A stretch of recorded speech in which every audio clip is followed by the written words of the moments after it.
From UFOs to psychic powers and government conspiracies, history is riddled with unexplained events. You can turn back now or learn the stuff they don't want you to know. A production of iHeartRadio's How Stuff Works.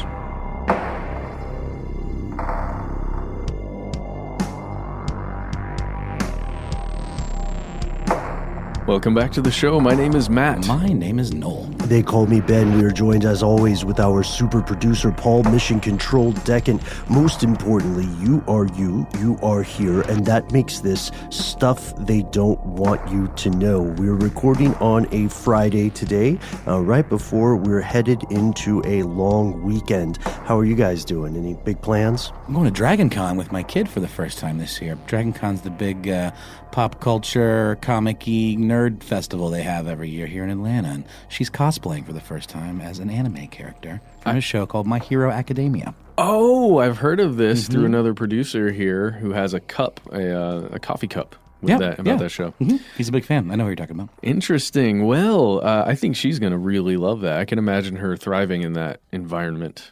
I took her once a long time ago when she was a little too young to appreciate it, but we actually have full passes this time, so we're going to go to the parade Saturday morning and then spend the day there. Whoa. Awesome. I'm excited. What about you, Matt? Just doing repairs on vehicles, cutting the lawn, doing dad stuff. Nice. Exciting times, Ben. Yeah. Exciting time. Oh, you're asking me.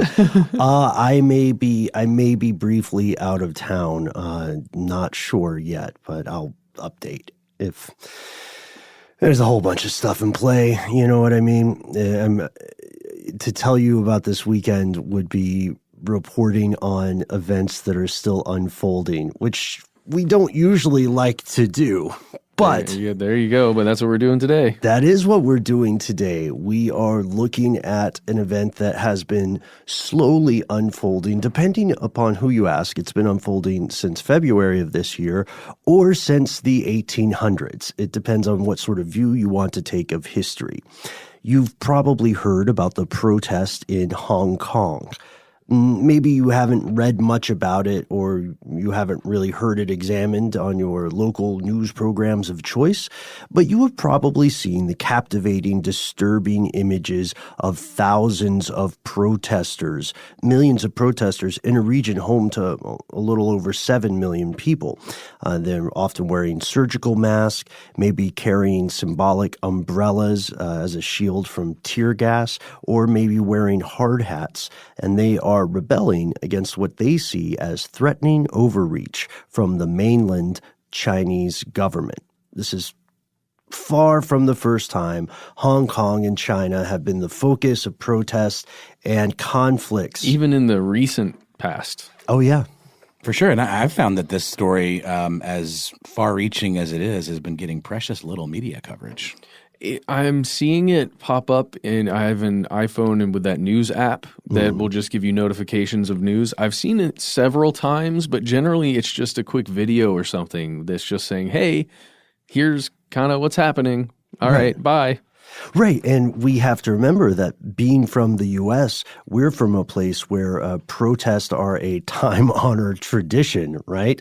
Name one big issue, just any big issue you can think of in the past 50 years, and there has probably been a protest for or against it. Often, protests both for and against the thing at the same time in the same place, because we're just sort of trying to maximize our weekends, right?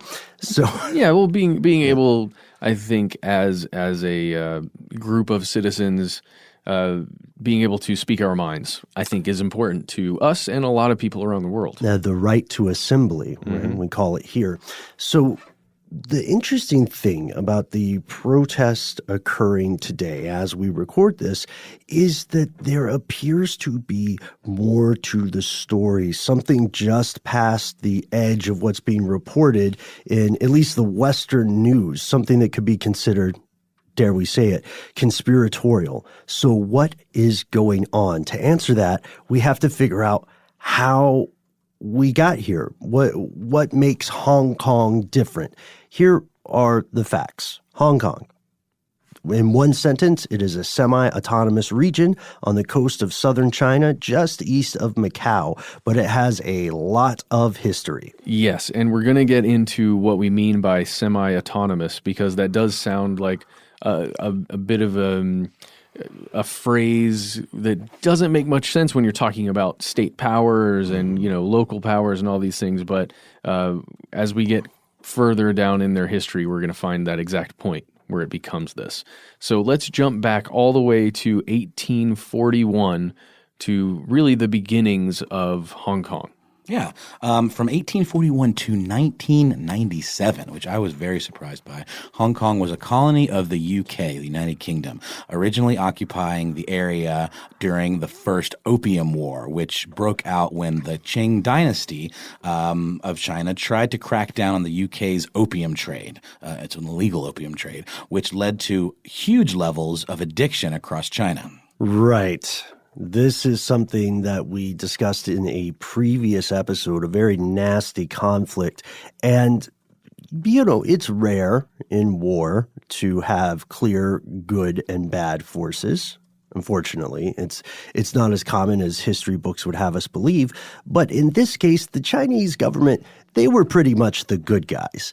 They were saying, please stop illegally selling opium. We've made laws, we've made these treaties, etc. But despite being the good guys, they lost the First Opium War. And as one of the conditions of their defeat, they signed the Treaty of Nanjing, in which they ceded the island of Hong Kong to the British. This was not the entirety of what we know as Hong Kong today. This was the physical island, Hong Kong Island. And it's just, if you're looking at a map of Hong Kong right now, if you're looking at the whole thing, the island of Hong Kong is just to the south of where the main city of Hong Kong is right now. Right. So over the next several decades, over the next 50 years, the UK expands its control of adjacent areas. They take over the Kowloon Peninsula and the Kowloon Bay. They take over what's called the New Territories. This last area, the New Territories, comprises a lot of modern Hong Kong. But wait, you might be saying, didn't Noel just mention that this lasted from 1841 to 1997? What gives? Some of us may remember the events of 1997. In 1898, way back in 1898, when the UK took control of these new territories, they didn't actually control them indefinitely.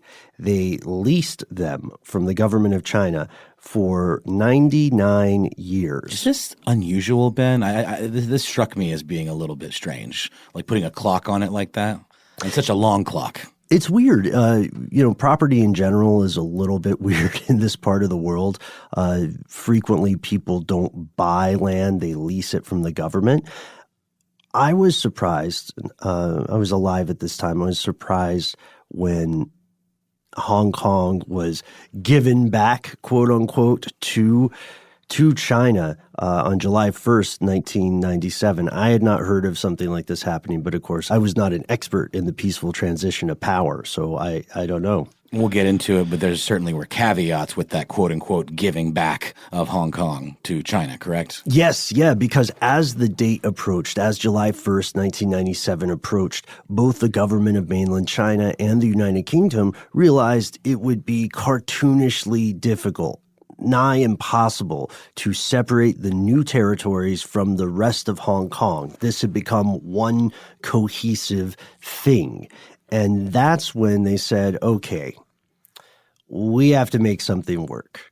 The way that Hong Kong, the UK colony, has been existing is very different in comparison to the way that the government of mainland China has been existing. That's right. So Hong Kong did get a sort of semblance or a partial political and social autonomy under this policy called One Country, Two Systems, where they became a special administrative region of China that had its autonomy to a degree, and that it had its own constitution, legal system, and rights like free speech, as well as the freedom of assembly. And if you know anything about China, you know that China at large, those things do not necessarily apply. Right. This happened when the two countries signed what was called the Sino-British Joint Declaration. And the weird thing is about this, it gave the residents of Hong Kong considerations and rights that other regions and other residents did not possess. There were other people and groups and communities in mainland China that would love to have these rights. They didn't get them because they didn't have this unique historical situation. And this is not to say that Hong Kong was already some bright, shiny bastion of democracy. The residents of Hong Kong, the vast majority of them, could not vote and cannot vote. They cannot elect their own leaders. Instead, 1,200 people are chosen to be what's called an election committee. And those 1,200 people elect the chief executive, who's the main governmental power there. And those 1,200 people are generally influential people within the society there in Hong Kong. We're talking everyone from administrators to teachers to, just anyone who's prominent in their field essentially may end up on that list. Now, correct me if I'm wrong, but doesn't the body government of China in general largely consist of representatives of different kind of commercial sectors? So there's a lot of sway by commercial interests and industry over government decisions and the way things are run. Yeah, I think that's probably one of the major reasonings to create a system like that. Yeah, it's interesting. One of I can't remember which of my professors said this, but a long time ago, one of my professors was telling me that if you wanted to make a sweeping generalization of the difference between world governments, you just had to look at the primary occupation, the primary job of most of the people in government. In the U.S., this professor said, most politicians are lawyers. But in other countries, in China included, many of the ruling individuals are engineers. This professor and I had been drinking. I do not entirely recall the rest of his argument, but I thought that was an interesting little observation to make there. And regardless of how you look at it, whatever the interests of those 1,200 members may be, they are not elected by the millions of people in Hong Kong. It's sort of like if we were to find out, if we were to learn who our new representatives in government would be just when the headline was published. You know what I mean? Like now the representative for Atlanta and the Southeast region is Paul Mission Control Deccan. There you go. It does, that 1,200 thing does remind me of almost like an oligocratic, I don't know what I was going to call it. It's not a dictatorship or anything like that, but you do have an executive essentially, but that executive is just appointed. I'm trying to figure out how to work oligarchy in there because it's not necessarily that, because the rule is not by those 1,200 people. It's just is it a democratic oligarchy? I guess so. I don't know. I mean, it's called the People's Republic of China, but I mean, the idea of a republic being that it's democratic inherently, but it's not really pure democracy the way we know it in the United States. It's some sort of, hybrid kind of remix of it, wouldn't you say? But at the same time, we're talking about Hong Kong, which is functioning differently in this weird little offshoot system. Right. But still, even though Hong Kong residents don't have the right to directly vote, we have to remember here in the U.S., we don't directly vote on bills ourselves. We vote for people, in theory, who will represent our interest if we, I guess, donate enough to their campaigns. Well, also, how is our electoral college system that much different from this 1,200-member election committee? You know? It's a very good point. From the perspective of the mainland government, this is like if Alaska had a completely different set of laws and could do more stuff that the residents of the other 49 states just legally cannot do and would probably get arrested for doing.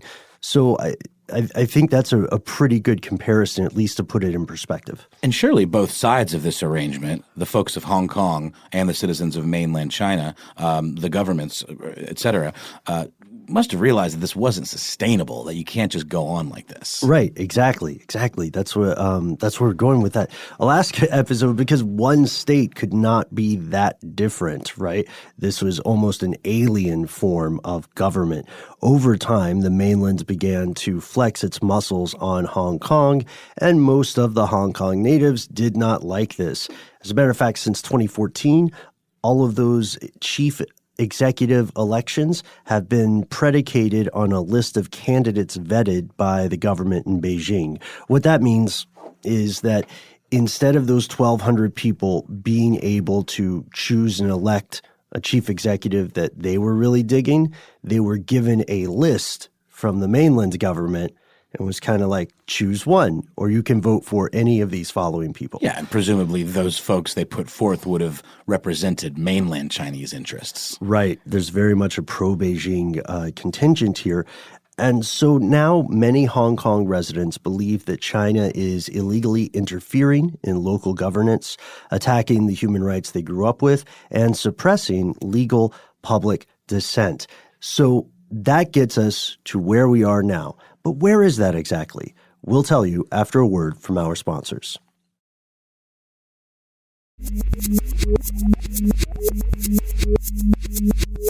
So here we are, 2019. What's happening now? The most recent wave of protests date back to February of 2019, when Hong Kong's government proposed what's known as the Fugitive Offenders and Mutual Legal Assistance in Criminal Matters Legislation Amendment Bill 2019. Don't let that amazingly sexy name fool you. This is seen as a very controversial thing, and it comes from, well, in large part, it is seen as a reaction to a couple of cases involving extradition. It precedes some of the more human interest stories, but they're very much part and parcel of the protest. And when I say human interest, I don't mean like, hey, look at this cute dog that knows math. I mean human interest in the fact that people more easily digest stories when there are faces and names of individuals assigned to those stories. You can bore people to death with the most amazing policy or legislation in the world, but if you're like, we're not really talking about extradition, we're talking about Irma Mackinac, who lives in Indianapolis or whatever, then people can care, because then it's easier to put someone on there. And this is a case that we were talking about briefly off air. One of the faces for the extradition controversy is a guy named Tong Kai. That's right. Tong Kai, who's 19 years old, and his girlfriend, Poon Hu Wing, who's 20, went on vacation for a Valentine's Day getaway to Taiwan and stayed in a hotel, but only one of them returned. Poon Hu Wing did not come back from that trip. And Tong Kai later admitted to the Hong Kong police that he had strangled his girlfriend and put her body inside a suitcase and then dumped it in some bushes by a subway station in Taipei. And at first it wasn't a huge deal. It was just more of like a kind of a local or regional story. Well, and also it's really messed up, like, do to this person whatever you have to do to this person to get justice. It was a crime of passion, Right. too, because it turned out that the child she was carrying was not his. Yeah, That's right. So it wasn't premeditated. For sure. But about a year after this all took place, and there were these kind of little smatterings of stories in the press there, the murder was used as an impetus for the Hong Kong government to propose a new law that would allow Hong Kong to transfer any suspects of any crimes to Taiwan or other places that they currently do not have an extradition treaty with, and that, of course, includes mainland China. Yeah, and that was the thing that Ben was discussing earlier, the Fugitive Offenders and Mutual Legal Assistance in Criminal Matters Legislation Amendment Bill 2019. Oh, well done. Yeah. The problem here is not the concept of extradition itself.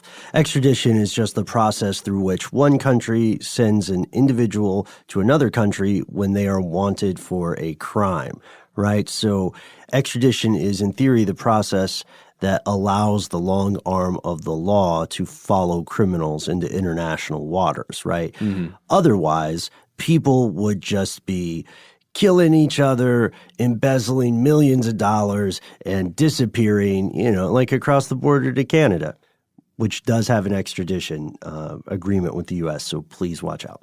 Understood. Yeah. So watch yourself, especially when dealing with prescription medications and other things like that. And Carrie Lam, who is the chief executive of Hong Kong, figured that this murder, it being sort of a sensational kind of prurient crime that captured the nation's attention, figured that would be enough to get the public behind her in, this new extradition law. And it turns out she was dead wrong.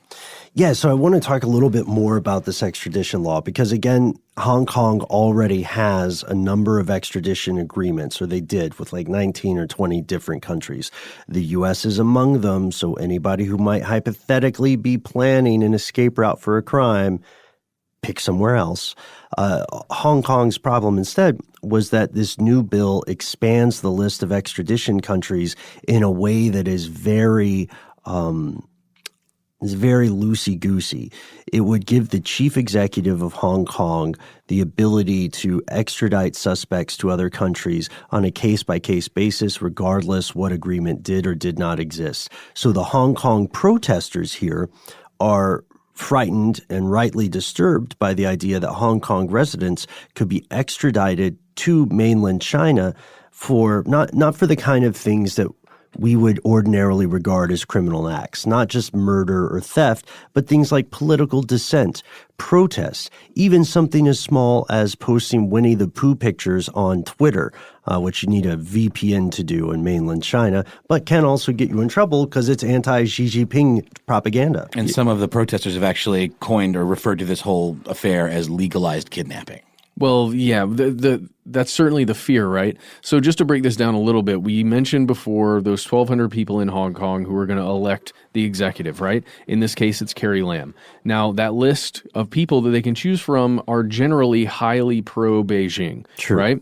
So the executive, if the power is given to this executive, and then there are political dissidents, and this executive can just say, hey, this person is posting the poo pictures, that really is, you can imagine it being a fear. It isn't necessarily a fully realized threat at this moment, at least from what I've been reading, but it does seem like one of those things that the potential for abuse is right in your face. And to be fair, the mainland government of China argues that this is just closing a loophole. They believe that Hong Kong is harboring hundreds of fugitives. The former security minister said over 300 fugitives who are exploiting a weakness in the one country, two systems policy to escape justice. In response to these massive protests, the current chief executive, Carrie Lam, suspended this legislation for the Fugitive Offenders and Mutual Legal Assistance in Criminal Matters Legislation Amendment Bill 2019. Deep breath. But she did not withdraw this bill entirely. And so critics, some of whom are members of that legislative council, believe this suspension is little more than a temporary PR move. And we see this we see this in the U.S. all the time, right? Especially with like oil pipelines and things like that. The legislation is introduced, it gets too much press, goes away for a little bit, and then it just slides under the radar. Like the FCC and net neutrality, right? Yep. Perfect example. So people who on the Legislative Council who disagree with Carrie Lam believe mainland China is turning these screws tighter and tighter. We've got an interesting take from a council member, Alvin Jung, who said, I'm also disturbed. I'm disturbed by this extradition thing that they didn't actually withdraw the bill. And also, why won't the government open an independent inquiry into police misconduct and brutality associated with these protests? And here again, we kind of see that human interest stuff, being able to put a face and a name to a cause. Police in Hong Kong have been accused of using tear gas and rubber bullets along with excessive force against overwhelmingly unarmed protesters. And oddly enough, we can see very similar pictures and stories spun in two completely different ways in mainland Chinese media and in Hong Kong's independent media. There's a guy who has a picture of himself pointing a shotgun at protesters, and in the mainland news, he is hailed as a national hero of the people. But then you'll see footage of some authority figures beating up a 60-year-old man, a protester who is still in his hospital gurney, and they're depicted as, shocked stormtroopers, more or less. It looks brutal from what I've seen. So we know that the mainland government is, at the very least, not particularly sympathetic to the aims and demands of the protesters. A spokesperson for the Chinese Foreign Ministry, Hua Chunying, and we have to note none of us speak fluent Mandarin nor Cantonese. So apologies for the mispronunciations if you are listening and your name comes up here. Anyway, the spokesperson says the recent protests and demonstrations in Hong Kong have turned into radical, violent behaviors that seriously violate the law, undermine security and social order in Hong Kong, and endanger local people's safety, property, and normal life. So what that means, their perspective here is that we as the government of mainland China are just enforcing rule of law. We're not the bad guys. You all are the ones who are ultimately hurting yourselves. And why are you doing that, But now we have to ask ourselves, is there more to the story? The protests are part of an ongoing event, and at the time of this recording, there is no peaceful resolution. There are new developments that we'll have to get to. We'll literally have to check on this before we wrap up the episode. People are still out in the streets. The pro-democratic Hong Kong forces are still at odds with authoritarian China. But there are different things happening. At the edges of the conversation, things start to blur. How much of this narrative is true? How much of it is manufactured? And if so, by whom? We'll tell you after a word from our sponsors.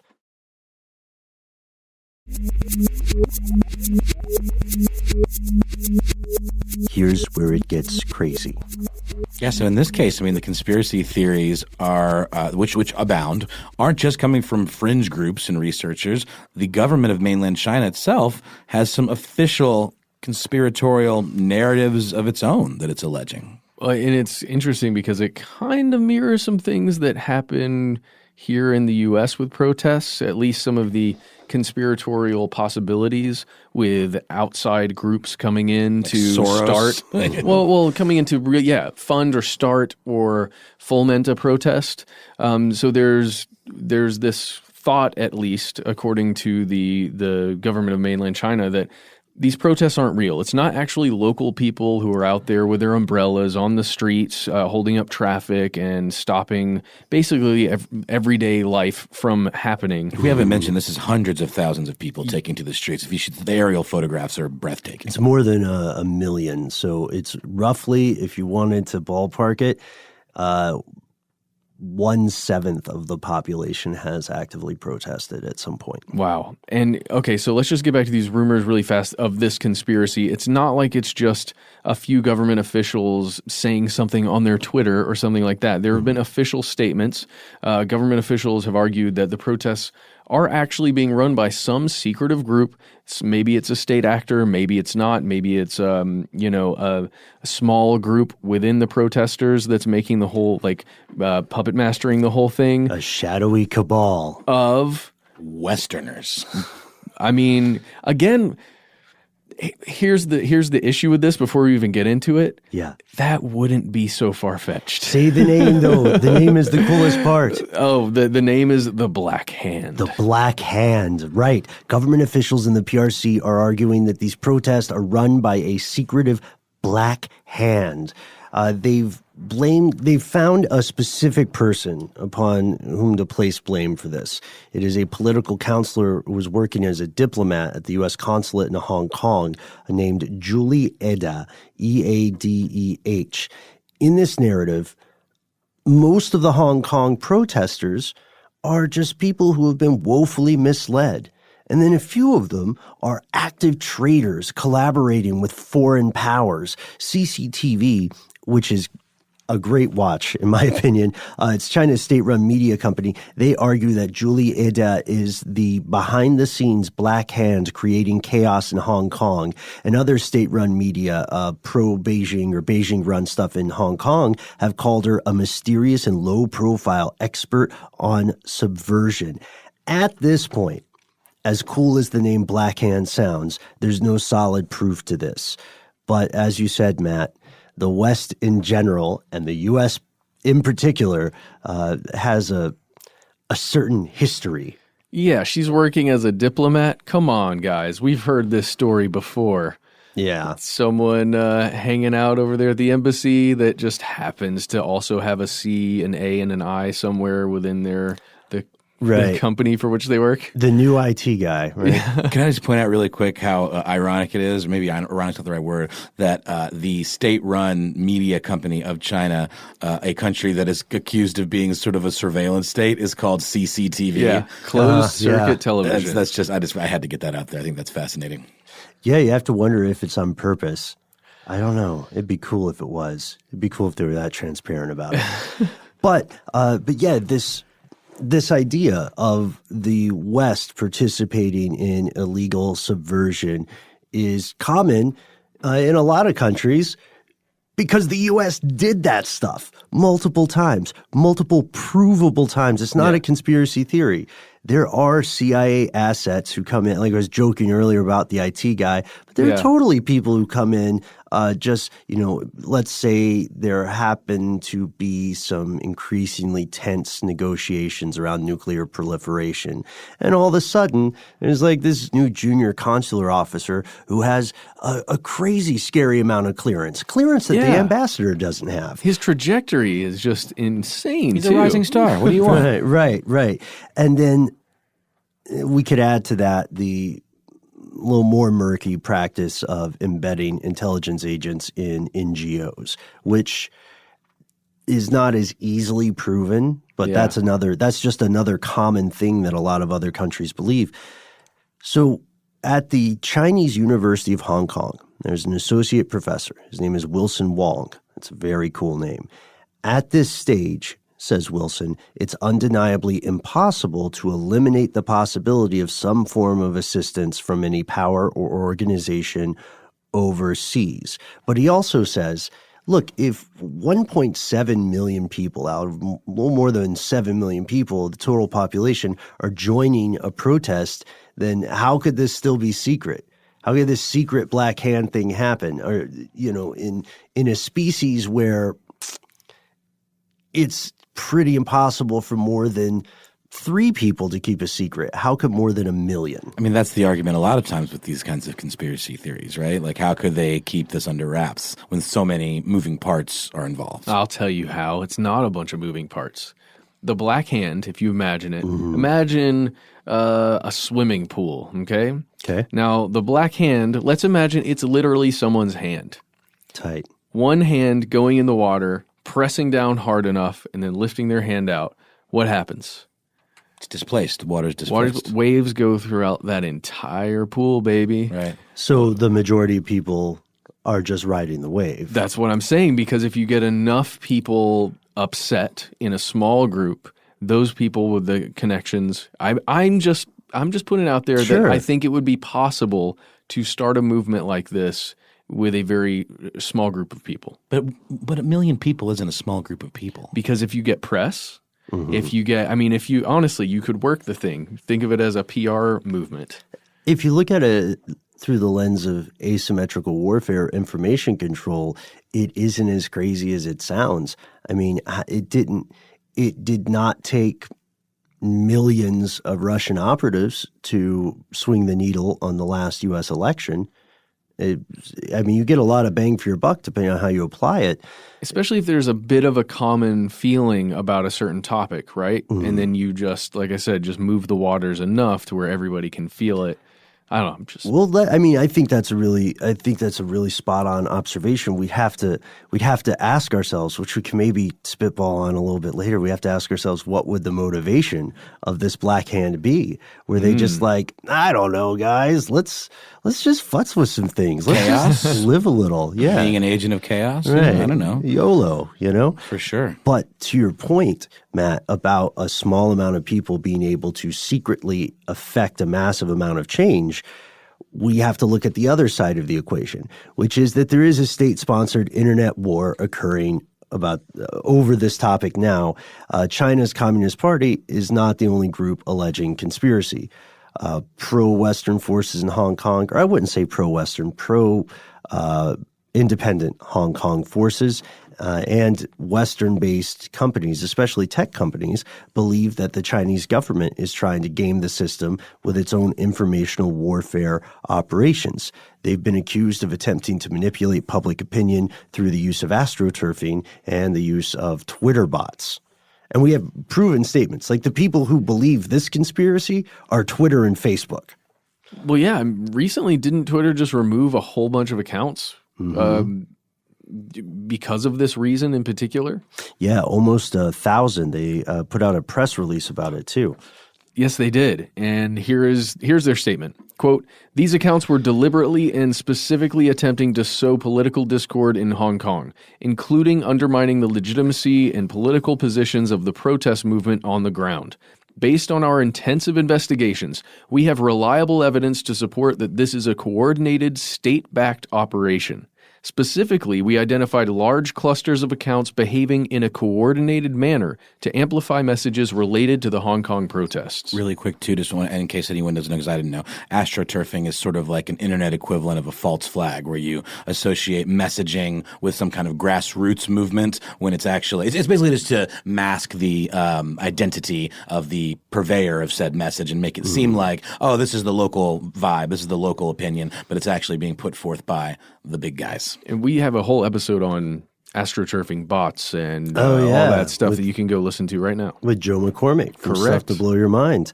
Also check out the episode he did with us on the bicameral mind, which is totally different, but worth your time if you haven't checked it out. Yeah. So this happens in the U.S. too. We want to be very clear that we're not just picking on the government of China.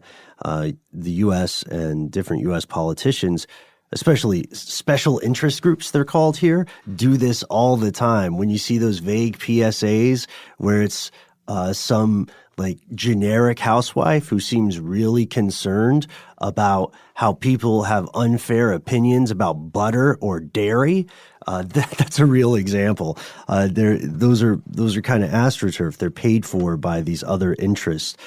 And if you look at Twitter's statement, which is publicly available now, at least as we record this, you can see at the bottom of their statement they have displayed images from these different PRC-based bots or these astroturfing operations. But Twitter didn't stop there. They also tipped off their pals over at Facebook, and Facebook even shouts out Twitter, I believe, at some point in their press release. They say something like, "Following a tip from Twitter." Yeah, and they removed posts that they described as, quote, coordinated, inauthentic behavior, which is kind of what Facebook is in general. It's a lot of inauthentic behavior. But this is much more pointed and specific and politically motivated. From their statement, quote, "Today we removed 7 pages, 3 groups, and 5 Facebook accounts involved in coordinated, inauthentic behavior as part of a small network that originated in China and focused on Hong Kong. The individuals behind this campaign engaged in a number of deceptive tactics, including the use of fake accounts, some of which had been already disabled by our automated systems, to manage pages posing as news organizations, post in groups, disseminate their content, and also drive people to off-platform news sites." And there are also examples, this is outside of the quote, of the propaganda displayed along with this statement. There you go. Yeah, so turns out one thing that Facebook is against is coordinated, inauthentic behavior. Mm-hmm. It sounds like a flash mob to me. Coordinated inauthentic behavior. Well, I mean, I was joking, but to me, like when people, they curate what they put out there on Facebook about their lives, to me, a lot of posts on Instagram and Facebook are coordinated, inauthentic behavior because you're trying to create an illusion of this perfect life that you lead that may or may not be actually what it is. For me, it goes even further into the realm of hypocrisy because Facebook already has a clearly proven history of gaming the system. If they want something to be more in the zeitgeist, then they will just mess with the feed. Like, when's the last time you had a chronological feed on your Facebook without some kind of add-on, right? Or extension? They coordinate this stuff already. I think they're just mad because someone else came in their sandbox and started playing with the toys that they use. Yeah. But can we talk about what some of the posts actually look like, though? Sure, yeah. So I'm just going to describe one of these to you. Because like the Twitter post, you can see in Facebook's press release, you can see examples. Yeah, well, and it's just not something you would, I guess, expect to see when there's a big protest like this with that large of a percentage of the population involved in the protest. So it's a picture with there's a slide on the left, a slide on the right, and it happens 4 times going down. Mm-hmm. And it says things like, they treated policemen headshots, they refused to show their faces, they almost killed a man at airport, they took a nurse's right eye, and then it says, they are the Hong Kong cockroaches.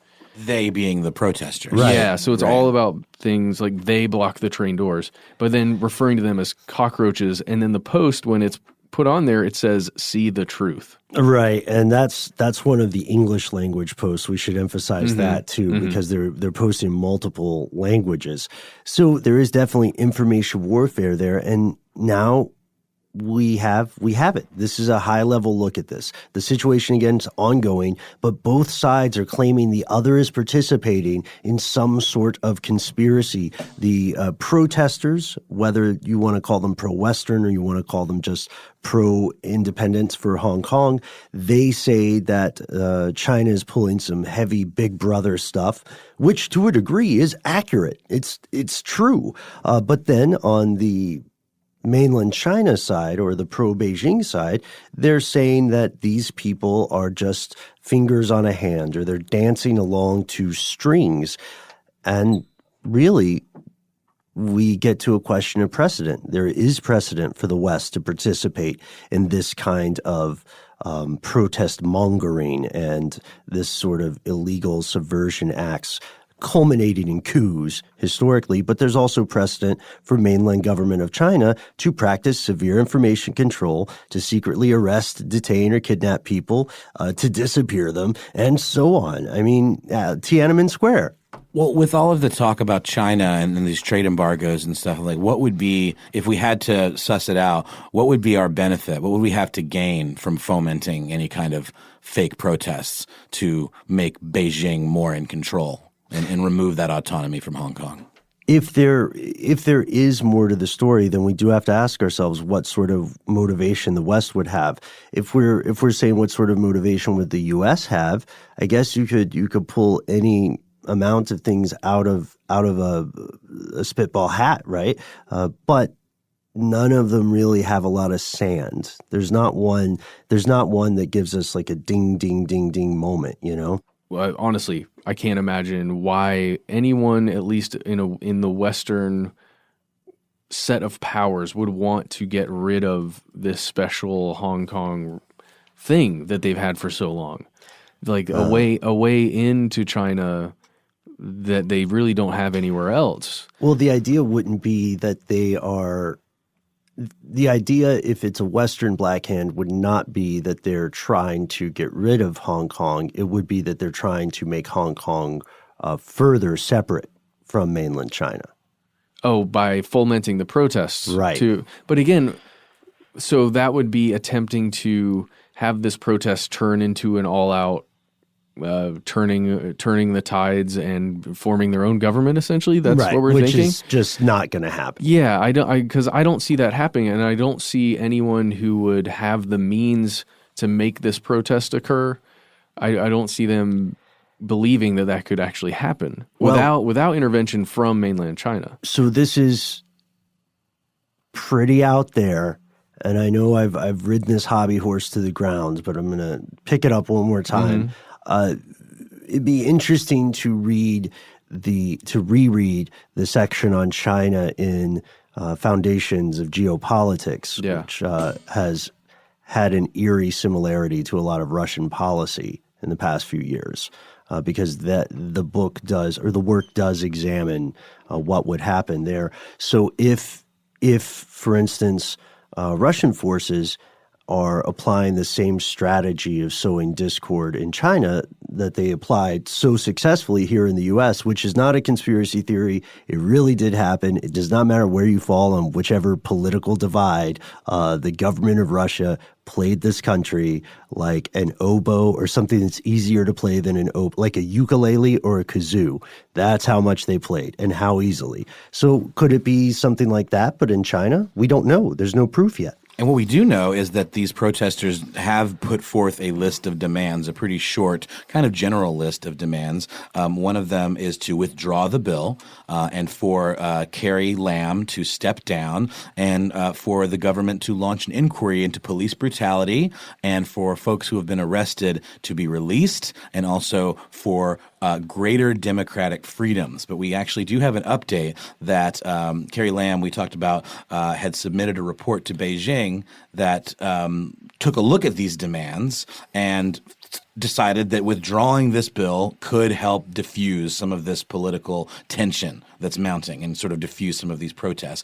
But now there's an article in Reuters that just came out today that says the Chinese central government has rejected Lam's proposal to withdraw this bill and has, quote, ordered her not to yield to any of the protesters' other demands at this time. And just in the interest of getting all those demands out there, they also asked for the protest to be characterized as protest in Chinese media, not as riots, because for months leading up to now, the PRC was calling these riots rather than protest. And we know how important words can be. Just think about Hurricane Katrina when it hit New Orleans, and based almost entirely on their race or how their race was seen to present in media, people were called looters or scavengers. And it made a hell of a difference. These things may seem small, but they have huge effects, just like you were talking about, Matt, with ripples in the pool. And you could argue that this update sort of really shows evidence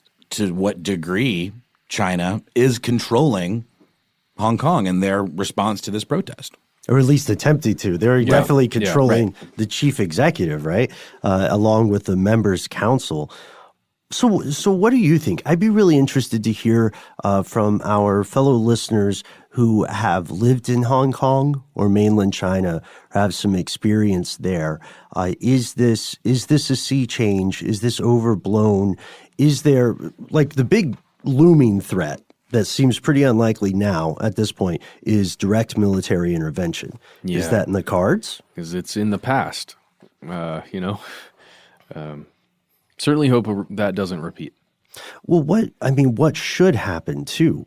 Because think about it from the perspective of mainland China. This is another piece of the country, right, that has been subject to foreign influence historically and may be seen as trying to break away. Like think about Tibet, right? There are all these largely Western-backed protests for free Tibet, right? A number of concerts and stuff like that. Ton of soft power exercise from the West, from other countries that, the only thing they have in common is they're not China. There you go. So how would you see it from this perspective? And then also, how would you feel if you are a Hong Kong resident? You've grown up with these rights, and now they're leaving, or are you being motivated by some black hand? I mean, something is afoot, right? And the question just becomes, what do you think is more plausible? And Noel, to your point, I think it's pretty obvious that the government of China is not exactly exercising new tactics. This is SOP for them, right? Breaking news. Mission Control, let's lean on you real quick for some sort of breaking news sound cue here. We recorded the episode that you just heard a little bit earlier, in a few days ago, and because we were recording something on an ongoing event, we wanted to make sure that we brought the latest update to you as this episode publishes. So everything you heard us say just now about the Hong Kong protest is still more or less correct. The big update that happened as we were going to publish today's episode was the news about the ostensible withdrawal of the extradition bill. Yeah, we very rarely do this. It is Wednesday. We publish our episodes on Wednesday, and this one is about to be live to you. And the news just came through that Carrie Lam, the leader there in Hong Kong that we've been discussing this episode the whole time, has officially stated that the government will withdraw the extradition bill that was in place there, that was one of the main reasons for the protests. And that is on face value a very good thing, at least for the people who are protesting, right? Sure. But it wasn't the only demand that the people had. That's correct. That's correct, Matt. There were 5 demands. The first demand was withdrawal of the extradition bill from the legislature. The second was to no longer characterize the protest as riots. Right. Mm-hmm. And the third was to release any protesters who had been arrested, later exonerate them. Then the fourth one, which turns out to be the real sticky one now, the establishment of an independent inquiry into police misbehavior and excessive use of force. And then, of course, the resignation of Carrie Lam, along with the implementation of the vote for the Legislative Council and Chief Executive elections. Again, the majority of people living in Hong Kong cannot vote directly. And some might look at this as a good sign in terms of the autonomy of Hong Kong and its ability to kind of wriggle out from the control of mainland China and President Xi Jinping. But President Xi had a pretty ominous quote, if you ask me, that might indicate otherwise. He said, "On matters of principle, not an inch will be yielded, but on matters of tactics, there can be flexibility." And there's a New York Times piece about this that came out just yesterday where Jean-Pierre Cabestan, who is a professor at Hong Kong Baptist University and also the author of a book called China Tomorrow, Democracy or Dictatorship, he suggested that this quote indicated that Lam was actually asked to make this decision, forced even to make this call, as a calculated move ahead of the October 1st anniversary of the People's Republic of China being established. Yeah, because it's the 70th anniversary that's going to be celebrated there. Yeah, just to continue citing some sources here, The Guardian had a great piece, and they actually talked about 4 actions that Lam had proposed when she was making this announcement here to kind of quell the people's distrust of the government and their anger, right? She was pledging to, I'm just going to quote from the article a little bit here, to follow up recommendations from that Independent Police Complaints Council, to set up a platform for dialogue, so people who do have complaints to speak with that board, as well as inviting community leaders and experts to advise the government on social issues, essentially moving forward, which all kind of speaks to what you're saying there, Noel, feels like calculated moves to make the people feel a little less angry, more than anything else. So one thing that's interesting is how quickly the Western media, both The Guardian in the UK, New York Times in the United States, that you guys quote, it's interesting how quickly they have covered this story and how adroitly. I was also looking at the South China Morning Post and some other more in-country Very good call. things, but it's a little difficult there because a lot of those have already been bought and paid for either by the pro-autonomy group in Hong Kong or the, let's say it, the pro-Orwellian Big Brother mainland Chinese government. And what we're seeing here now is a very small interchange or exchange, right? A very small power conflict in a very long, large game. Everything that happens now in terms of the governing powers of mainland China. Everything that happens now sets a precedent, right? There is nothing that is not precedent in this arena. And this means that Carrie Lam, who is definitely not on everybody's top 3 favorite people list. Yeah. The chief executive is taking a lot of heat, such that people will say, well, Lam asked to resign and was not allowed to, right, by the mainland government.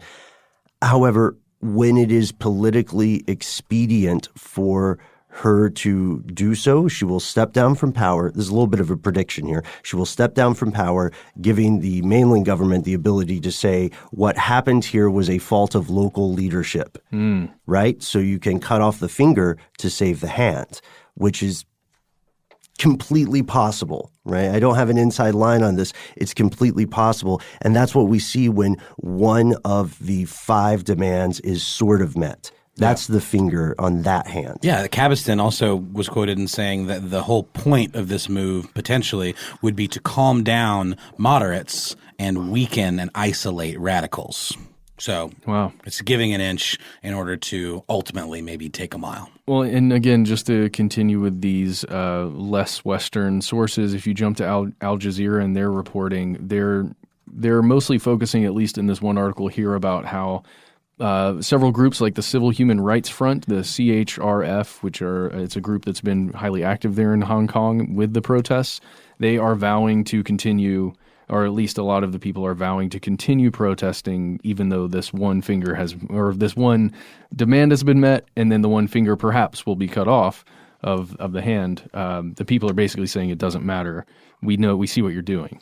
I'd also like to follow up on the black hand statement from what we previously recorded here. Yeah. Xinhua, or spelled XINHUA, that is one of the mainland state-owned media platforms, just warned that the, quote, end is coming for Hong Kong protesters about 48 hours before the bill was ostensibly withdrawn. And then also the state media blamed the West, quote unquote, for attempting to kidnap the city. So the narrative here is still that the Western powers are interfering with domestic affairs, which is very similar to the line taken in Western China or the line taken in Tibet. Wow. Well, we're going to leave you here today at the end of this episode just with knowing that it's not over. But we will continue looking into it, as should you, especially if you are interested in these kinds of things. And if you are listening and you are based in Hong Kong, please do contact us. We want to hear your take on what's going on the streets, in the field. Let us know. So write to us. Let us know what you think. You can find us on social. We are at Conspiracy Stuff in most places, and on Instagram at Conspiracy Stuff Show. You guys have your own Instagrams, right? You can find me at How Now Noel Brown. And you can find me at Ben Bolin on Instagram, at Ben Bolin HSW on Twitter. You can also join the conversation in real time, usually, on our Facebook group. Here's Where It Gets Crazy. It's a lot of fun, a lot of good memes, a lot of good discussion there. All you got to do is name one or all of us, or Paul Mission Control Deccan, or just say, give us a conspiratorial-related pun. There you go. We'll let you right on in. Absolutely. And if you don't want to do that, you can give us a call. You might end up on the air. Tell us what you want us to cover in the future. If you have a comment about a previous episode or this episode, just call 1-833-STDWYTK. Really quick, just saw a tweet from Donald Trump from August 13th that says, our intelligence has informed us that the Chinese government is moving troops to the border with Hong Kong. Everyone should be calm and safe. So that specter of military intervention absolutely looms large in this story. From August 13th. That's right. There you go. All right, so if you don't want to do any of that stuff, but you still want to write to us or tell us something, give us a suggestion, critique us, whatever you want to do, you can write us a good old-fashioned email. We are conspiracy@iHeartRadio.com.